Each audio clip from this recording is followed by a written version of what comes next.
Hello friends, good morning. कैसे हैं आप सभी लोग? आशा करती हूँ आप सभी अच्छे होंगे और मैं भी अच्छी हूँ। तो फ्रेंड्स, आज दिन है बुधवार और अभी मॉर्निंग का टाइम है, 5:30 का टाइम लगभग हो रखा है। तो यहाँ पे सुबह के टाइम उठ गई थी। उठने के बाद में फिर यहाँ पे मैं उठ तो 5:15 थे, फिर 15 मिनट तो ऐसे ही निकल जाते हैं उठने में ही। तो यहाँ पे 5:30 बजे उठ के मैं आ गई हूँ किचन में। तो किचन में सबसे पहले तो मैंने एक बाल्टी पानी लगा दिया है गर्म होने के लिए। तो यहाँ पे गर्म पानी हो रहा है। तो उसके बाद मैंने अपना पीने के लिए जो गुनगुना पानी होता है वो लगाया है, तो यहाँ पे गैस पे रख दिया है। तो वो गुनगुना पानी हो रहा है, तब तक मैं यहाँ पे जो सारे बर्तन हैं जो रात के धुले हुए रखे थे उनको मैं लगा देती हूँ साइजिंग से।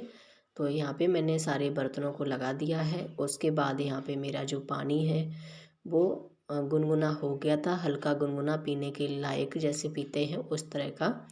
तो यहाँ पे पानी हमने ग्लास में कर लिया है, तो इसको आराम से बैठ के पानी पियेंगे। फिर उसके बाद में हैंड वॉश वगैरह करके फिर मैं यहाँ पे झाड़ू लगाने के लिए आ गई हूँ। तो झाड़ू मैंने रूमों में लगा लिया था, क्योंकि रूम में, एक रूम में तो बेटा सोता है, दूसरे रूम में बेटी पढ़ने के लिए बैठ जाती है।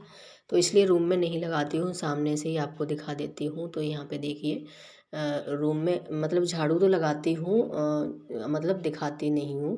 मेरा कहने का मतलब है वहाँ पे डिस्टर्ब हो जाता है बच्चों को, इसलिए। तो मैं यहाँ देखिए रूम में लगा के, फिर किचन में लगा के और हॉल में लगा लिया है। तो सभी में मैं झाड़ू लगा के अंदर बाहर तक झाड़ू लगा लूँगी। फिर उसके बाद मैं यहाँ पे बेटे को भी उठाऊँगी। बेटा उठने में थोड़ा आनाकानी करता है, वो इतनी जल्दी नहीं उठता है। तो उसको उठाऊँगी जाके। फिर उसके बाद में फिर यहाँ पे मैंने सब्ज़ी कट कर ली थी। तो आज नाश्ते में बनाऊँगी मैं मेथी आलू की सब्ज़ी, और बनाऊँगी यहाँ पे रोटी पराठा, दोनों चीज़ें बनेंगी आज सुबह में। तो यहाँ पे देखिए मैंने मेथी को कट कर लिया था अच्छे से, वॉश करके पानी से 2-3 बार, फिर इसको धुला लिया था। धुलाने के बाद में आलू भी कट कर लिए हैं। तो इसमें मसाला डालने के लिए सिर्फ मैंने हरी मिर्च और लहसुन का ही तड़का देना है, तो वो कट कर लिया है और तड़का दे दिया है मैंने। सिंपल सा ही कई बार बना चुकी हूँ, इसलिए मैं कोई रेसिपी नहीं बता रही हूँ। तो सिंपल सा ही मैंने उसका तड़का दे दिया है। और यहाँ पे मैं इसको ढक के रख दिया था धीमी आंच पे। जब तक सब्जी पकी हुई है तब तक मैं यहाँ पे आटा भी लगा लिया था। आटा लगाने के बाद में फिर मैं थोड़ा बच्चों को देखने चली गई थी। तो उसके बाद तब तक यहाँ पे मेरी सब्ज़ी बन चुकी थी। सब्ज़ी बनाने के बाद में फिर मैं रोटियाँ सेकने लगी हूँ। तो बच्चे हमारे रेडी हो गए थे। तो यहाँ पे सबसे पहले आज रोटियाँ ही सेक रही हूँ, क्योंकि आज सभी घर में रोटियाँ ही खाएंगे और ना स्कूल में लंच के लिए ले जाएंगे बच्चे पराठे। क्योंकि रोटियां हैं सूखी सूखी सी हो जाती हैं, इसलिए मैं लंच में रोटियां नहीं देती हूँ, पराठे दे देती हूँ यार, और कुछ भी जो नाश्ता में बनता है वो दे देती हूँ। लेकिन रोटियां नहीं देती हूँ, कभी भी नहीं दी मैंने आज दिन तक, अभी तक दी नहीं, छोटे से भी अभी तक। तो यहाँ पे बच्चों को स्कूल के लिए मैं पराठा ही दे देती हूँ। तो रोटी वगैरह यहाँ पे देखिए मैंने सेक दी थी, बच्चों को खाने लायक ही पहले सेक दी है मैंने, और फिर बाद में पराठे सेक रही हूँ। तो यहाँ पे बच्चे जब तक रेडी होंगे तब तक मैं यहाँ पे उनके टिफ़िन के लिए पराठे भी सेक देती हूँ।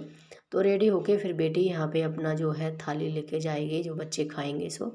तो रेडी होके आ जाएगी अभी, तो वो खा लेगी। तो यहाँ पे देखिए फिर मैं, क्या है ना आजकल मौसम भी बहुत ज़्यादा वैसा हो रहा है, बारिश हो रही है। बारिश का मौसम मतलब हल्की बूंदाबांदी डेली हो जा रही है, और धूप नहीं निकल रही है, ठंडा भी काफ़ी हो रहा है।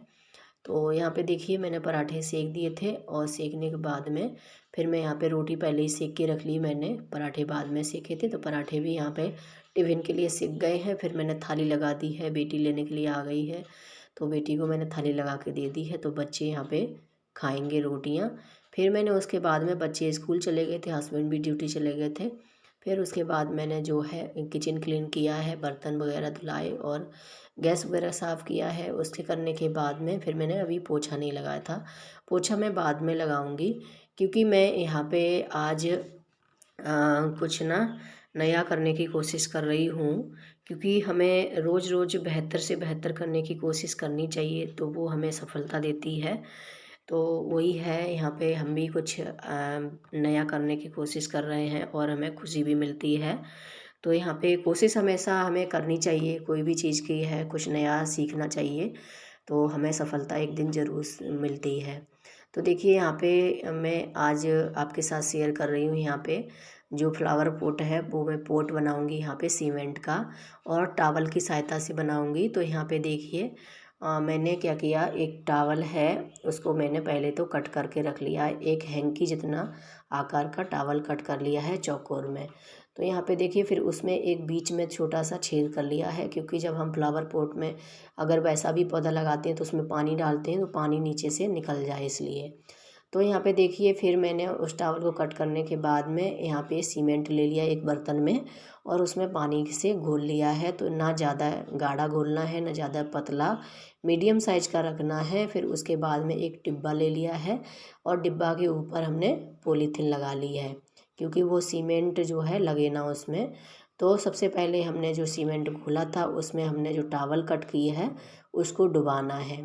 तो उसको अच्छे से डुबाना है, जिस तरह से मतलब उसमें सारा सीमेंट है जो अच्छे से सोख न ले, मतलब चारों तरफ लग न जाए, तब तक इसको अच्छे से डुबा के और हाथों की सहायता से करना है। ये ध्यान रखना हाथों में ग्लव्स ज़रूर डाल लेना, ग्लव्स डाल लो या कुछ भी पॉलीथीन वगैरह कुछ भी हाथों में पहन लेना है, क्योंकि सीमेंट से हाथ खराब हो जाते हैं इसलिए। तो मैंने यहाँ पे ग्लव्स डाल लिए हाथों में, तब उसके बाद में ही सीमेंट का काम कर रही हूँ।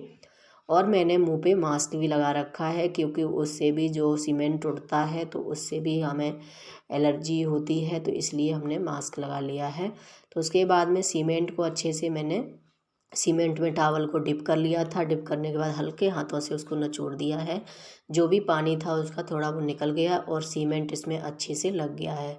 तो ये टावल फिर हमने जो डिब्बे पे ऊपर जो पॉलीथीन लगाई हुई है उसी डिब्बे पे रखना है इस टावल को। तो देखिए उसी तरह से हमने बिछा दिया है, बीच में बिल्कुल जो छेद है उसका बीच में आना चाहिए। तो बिल्कुल एक ही बराबर का हम यहाँ पे पॉट बना के तैयार करेंगे। तो देखिए यहाँ पे पॉट को मैंने अच्छे से जो टावल थी उसको बिछा लिया है डिब्बे के ऊपर, साइड से अच्छी तरह से उसको जो प्लेटें पड़ती हैं वो में डाल देनी है, क्योंकि कहीं ज़्यादा कहीं कम ना हो जाए तो अच्छी नहीं लगती हैं। और यहाँ पे जो कोने होते हैं जो टावल के वो अच्छे से हमने बिछा दिए हैं देखिए। तो अच्छे से फैला हुआ पत्ती टाइप का जो होता है ना फ्लावर पॉट बन के तैयार होगा। तो देखिए यहाँ पे मैंने अच्छे से बिछा लिया था और प्लेट्स भी अच्छे से डाल ली हैं। उसके बाद में यहाँ पे जो घोल है, जो सीमेंट का घोल है उससे हम थोड़ा इसके ऊपर लेप करेंगे, मतलब हम एक ब्रश की सहायता से इस पे मतलब दोबारा से लेप करेंगे। जो पतली पतली टावल सी दिख रही है इसमें वो ना दिखे, अच्छे से इस पे जो लेप है सीमेंट का वो हो जाए। तो यहाँ पे देखिए मैं इस पे लेप कर लेती हूँ, और साइड से जो भी सीमेंट गिर गया था उसको हम एक कपड़े की सहायता से उसको हम पोंछ देंगे। तो हमारे बिल्कुल क्लीन ये पॉट बन के तैयार होगा, कहीं भी इधर उधर मतलब बेकार सा नहीं हो, इसलिए हम साइड से अच्छे से इसको पोंछ दिया है। उसके बाद में देखिए आपको पास से दिखाती हूँ कितने अच्छे से इसकी प्लेटें डाल के मैंने तैयार की थी। और ये आप अपने घर में डेकोरेट के मतलब में किसी के उसमें रख सकते हो, आप डेकोरेट करने के लिए टेबल पे रख दे सकते हो, फ्रिज के ऊपर रख सकते हो। इसमें कोई सा भी फ्लावर जो होता है रेडीमेड आते हैं वो ख़रीद के इसमें लगा सकते हो। अगर आप प्लांट छोटा सा पौधा लगाना चाहते हो तो बाहर में वैसा पौधा भी लगा सकते हो, इसमें पानी डाल सकते हो, तो ये सीमेंट का है, ख़राब नहीं होगा। तो इसमें बाद में इसमें जब कलर करेंगे तब आपको दिखाएंगे, क्योंकि अभी इसको बना के तैयार कर लेते हैं। तो देखिए हमने वो वाला तैयार कर लिया था, फिर उसके साथ दो और बनाए थे, तो तीन हमने पॉट तैयार कर लिए हैं। तीन एक ही तरह के देखिए एक ही साइज़ के हमने बनाकर तैयार कर लिए हैं। अब इनको रख देंगे हम सूखने के लिए। तो हमें वही है, रोज़ रोज़ बेहतर से बेहतर करने की कोशिश करनी चाहिए और हमें सफलता ज़रूर मिलती है, और कोशिश करेंगे तो हमें वो सफलता मिल ही जाएगी एक न एक दिन। तो यहाँ पे देखिए होम मेड फ्लावर पॉट बन के तैयार हो गए हैं। तो इसी तरह से आप भी बना सकते हो घर में फ्लावर पॉट। तो फ्रेंड्स कमेंट में ज़रूर बताना कैसे लगे हैं फ्लावर पॉट। तो यहाँ पे फिर मैंने पॉट बना के, और यहाँ पे जो पोछा रह गया था घर का वो पोछा भी लगाया था। फिर मैं नहा के आ गई हूँ, कपड़े भी इतने सारे धुलाए हैं देखिए एक बाल्टी। तो कपड़े वगैरह धुला के मैं अब डाल देती हूँ सुखाने के लिए, और मौसम काफ़ी बेकार हो रहा है, धूप निकल नहीं रही है। तो यहाँ पे सारे कपड़े मैंने धुला दिए थे, अब मैं सुखा देती हूँ। आज मैंने हेयर वॉश भी किया है देखिए, नहा के आ गई हूँ तो ठंडा लग रहा है, मतलब बाल जब गीले होते हैं ना तो ठंडा लगता है। तो यहाँ पे देखिए मैं सारे कपड़ों को सुखा देती हूँ। तो यहाँ पे सारे कपड़े सुखाने के बाद में और फिर ये जो पॉट बनाए हैं मैंने वो मैं रख दूँगी रूम हीटर में, क्योंकि अभी धूप तो है नहीं, सूखेंगे नहीं, रूम हीटर से सुखाएंगे तब वो सूख जाएंगे। और जब इस पे कलर करेंगे तो सच में बहुत ही सुंदर लगते हैं, बहुत ही अच्छे लगते हैं। तो यहाँ पे फ्रेंड्स मैं कपड़े सुखा देती हूँ और इस वीडियो का मैं यहीं पे एंड भी करूँगी। और उम्मीद करती हूँ आपको ये ब्लॉग पसंद आया होगा। पसंद आया तो एक लाइक ज़रूर करके जाइए, और चैनल पर न्यू आते हैं तो प्लीज़ चैनल को सब्सक्राइब कर लीजिए। तो फ्रेंड्स फिर मिलती हूँ नेक्स्ट ब्लॉग में, तब तक के लिए बाय बाय, टेक केयर।